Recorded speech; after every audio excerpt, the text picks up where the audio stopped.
Ukraine and funding. We hear about it all the time. And now the latest, which is going to really tick you off. President Zelensky wants, I don't know, maybe $135 million more from the United States. And this way he can hold some elections coming up in Ukraine. But he's not going to do it unless the United States and the EU allies pay for it. Let's get more with former National Security Council member Tera Dahl and, of course, a Real America Voice contributor. Tera, are you kidding me? You want some smelling salts? I'm sure many Americans want smelling salts right about now. Yeah, absolutely. And the sad thing is he'll probably get that money out of the Biden administration. And so instead of the Biden administration putting that money towards holding our elections and securing our elections, he'll give it to Ukraine. And let's just break down the numbers here, how much we've spent. The CSIS, which is a think tank in D.C., did a really great report. And they came out and said that we have spent we will be spending, with the $24 billion in additional aid requested by Biden, $135 billion in Ukraine. When you break that down, David, that's $223 million a day, $6.8 billion a month that the United States is spending over in Ukraine instead of spending that here to secure our border or secure our elections.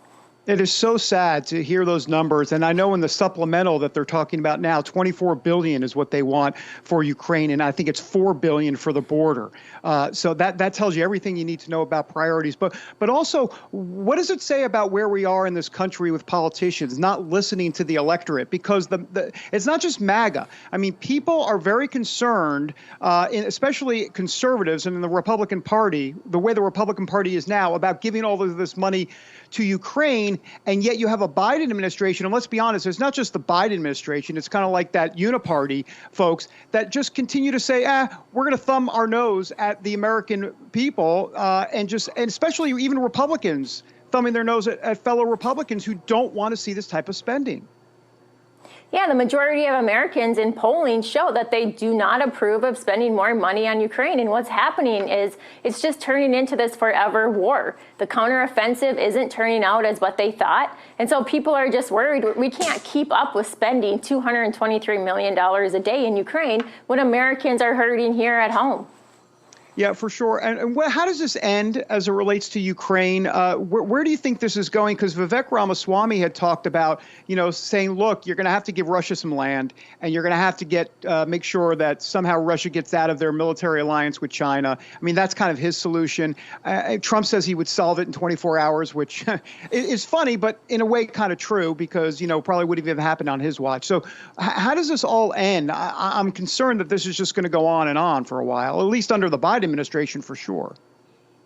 No, I think that's a good question. And I don't know if people have a plan for it to end. I think the Biden administration just plans on wants to keep on asking for more money and more money. They don't want to do it all at one time so that the number is so large. I think what they want to do it is in small amounts so that every single time that they ask, it doesn't seem like it's so much money, but there is no end in sight in the war in Ukraine. And we have to look at other threats that we're facing, like Taiwan. Why are we not helping the Taiwanese defend themselves against China, which is our #1 greatest adversary right now?